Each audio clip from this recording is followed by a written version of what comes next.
मुझे टेलीफोन आ गया, मुझे टेलीफोन आया मेरी वाइफ का लाहौर से। मैं इस्लामाबाद की बात करूं 1999 की। टेलीफोन आया मुझे कुलसूम नवाज शरीफ का, तो कहने लगी कि हम टीवी पे देख सुन रहे हैं, क्या मामला है, खैरियत तो है।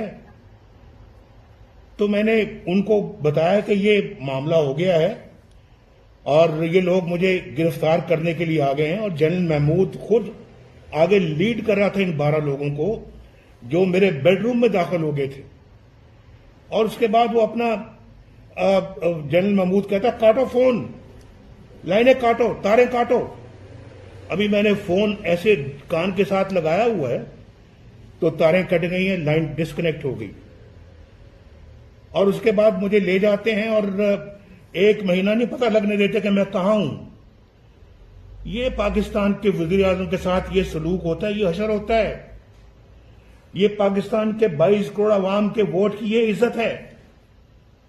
और आनन फानन माशरा लगा के आप गिरफ्तार करते हैं, उस पर हाई जैकिंग का झूठा केस बना देते हैं, अपने वजीर आजम को रातों रात हाई जैकर बना देते हैं और उसको 27 साल की कैद की सजा सुनाई जाती है।